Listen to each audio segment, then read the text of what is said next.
After years of speculation and excitement, Netflix finally released their 8-episode adaptation of Leigh Bardugo's enormously popular Shadow and Bone. And that's not all. Just like any adaptation, plenty of changes have been made to better suit the screen, help set up season 2, and better embody current trends in moral and representational storytelling. Oh, and before we start combing through here, major spoilers ahead! Okay, so most of these swaps are awesome, like the inclusion of the crows or Alina's half-shoe heritage, but others, like a total change to the ending? Yeah, the jury's still out on that, but we're going in.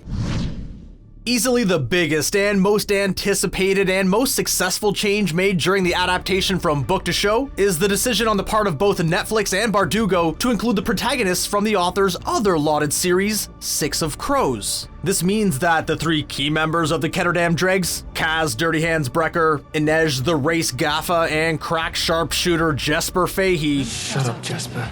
Appear early and often in Shadow and Bone, playing an integral role in the story via an entirely new storyline created just for the show, which finds the 3 dregs, referred to as the Crows, attempting to track and apprehend Alina. While none of the Crows are present in the original Shadow and Bone, their inclusion in the new series is an inspired choice for a few reasons. First, the Crows provide a much-needed wider angle view of the world at large. We see plenty from Alina's point of view as well as Mal's and the Darklings, but these angles are complemented by the roguish perspectives of the 3 Crows. Second, adding the Crows sets up a second season easily. True wealth is the friends you make along the way. And given that the Crows are enduring fan favorites in the extended Grishaverse, it's no wonder Netflix decided to get them in the spotlight ASAP. The inclusion of Kaz, Inej, and Jesper into the Shadow and Bone narrative required some other extensive changes, mostly additions, one of which is the entire character and story of smuggler Arken Visser, the so-called conductor who helps ferry interested parties across the fold. Given that Arken's whole livelihood is predicated on the continued existence of the fold, his presence in the show adds some nuance by displaying an example of an individual who is against the destruction of the fold, but for personal rather than political or military reasons. One of the Grishaverse's strengths is Bardugo's constant insistence on the inclusion of moral complexity too often absent from standard young adult offerings, and nowhere is that clearer than in the character of the conductor. After the inspired inclusion of the Crows, another substantial change between the book and the Netflix series is probably the addition of General Zlatan and his whole "let's get a civil war brewing in Eastern Ravka" shtick. It is time to accept that we need to break away from the old country. While the Shadow and Bone book hints at potential domestic conflicts within Ravka, the text itself is much more preoccupied with the external threats perceived by the Darkling. So, the addition of the General provides viewers with yet more opportunities to explore the moral and political complexity of Bardugo's world, and more of that is always welcome. Oh, and it provides some extra narrative ammunition for the showrunners to highlight the sympathetic aspects of the Darkling's character who, while still an utterly detestable villain, seems a bit more relatable when we're allowed to see just how fraught the whole geopolitical situation is that he believes himself to be holding together through force of will and martial law.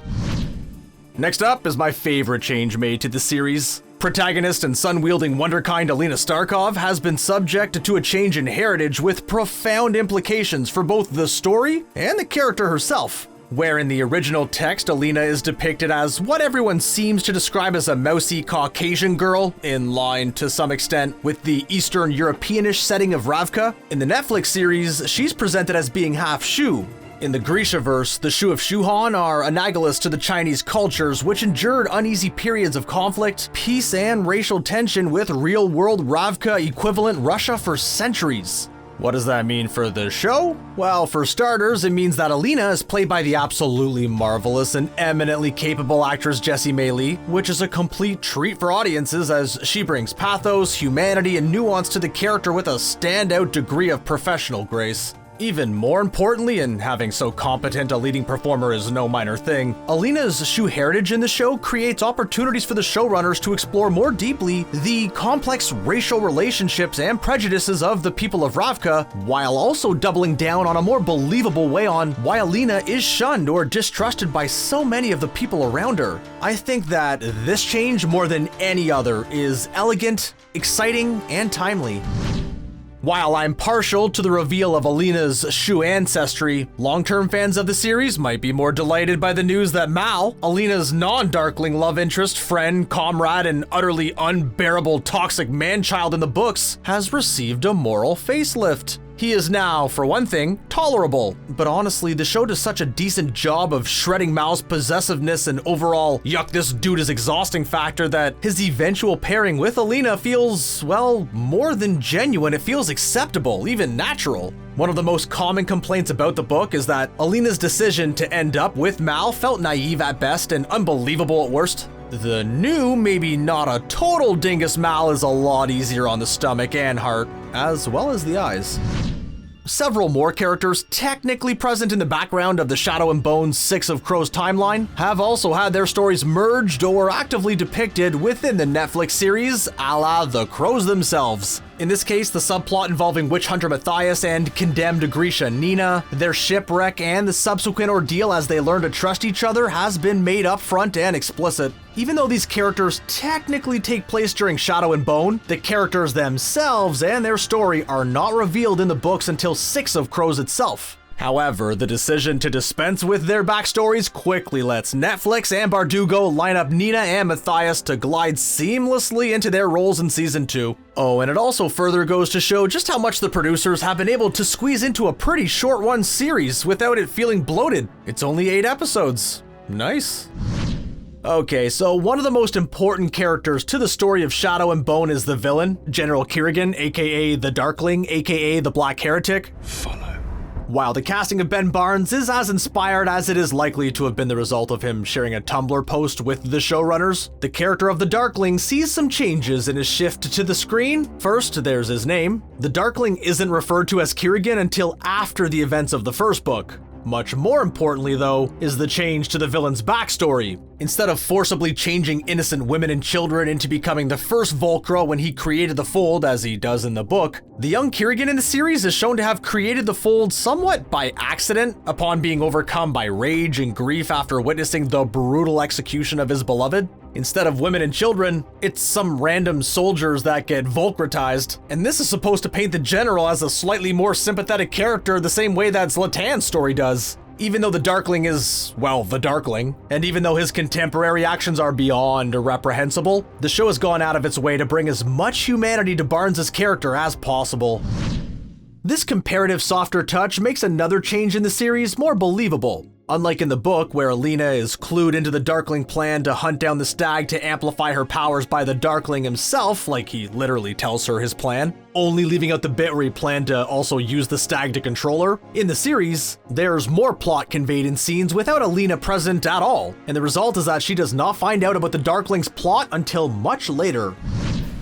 These last two changes, a more sympathetic Darkling and a more in-the-dark Alina, help to explain why their romantic entanglement in the show is treated with a bit more sympathy than in the books, wherein their dynamic smacks more of a predatory obsession rather than a Kylo Ren Rey dynamic. In the end though, the Darkling is still a pretty creepy creep. Sorry to Mr. Barnes, who is an absolute snack in addition to being a superb actor. We do need to cover changes made to the story of another fan fave, well, some fans anyways, Zoya.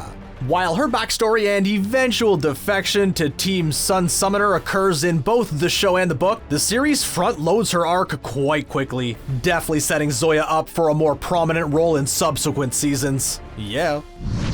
On a similar note, Fedyor actually matters in the show. Who's Fedyor? Yeah, that's fair. If you've read the books, you might not even remember him because he doesn't do much at first. Fedyor is one of the surly Heartrenders sent to escort Alina, the other being the infinitely more surly Ivan. The show gives Fedyor and Ivan more screen time and even fleshed the former out to be much more amiable than he is in the book. As other commentators have noted, this helps make the Grisha, of whom Fedyor is one, more sympathetic because Fedor's treatment of Alina confirms that not all of the Grisha are as preoccupied with rank or distrustful of others.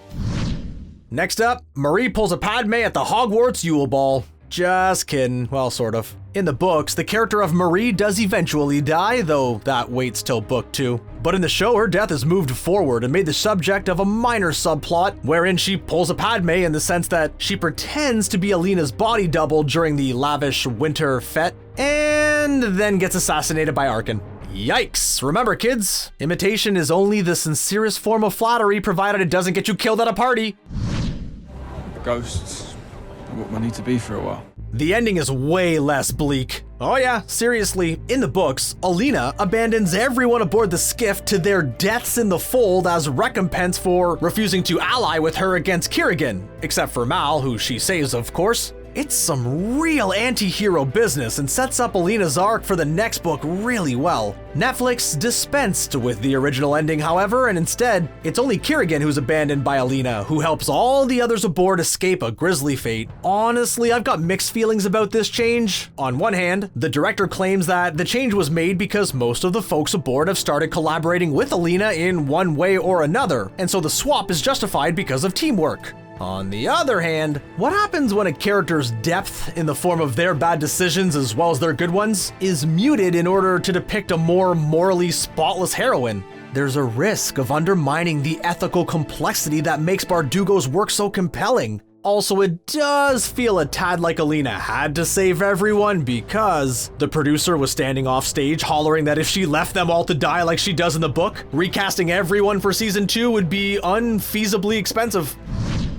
I saved this one for last because, well, ew. But the staghorn collar that's used to subdue and control Alina and her powers is, in the book, just a necklace. Like a kind of tacky antler necklace. In the show, though, it's more of a hideous subdermal implant of an antler collar conjuring up nothing more than the visceral scene of body horror in the original Matrix, which has Morpheus and Trinity working to remove the bug under Neo's skin. Ew! I know you like the spectacle, Netflix, but man, I just really wish you wouldn't sometimes. By now, it's clear Netflix and Bardugo are willing to make whatever changes they feel suits their audience, narrative, and form. But what about as the series delves into darker, more complex material? It's gonna be a hard needle to thread in season 2, but at least the costumes will be to die for, huh?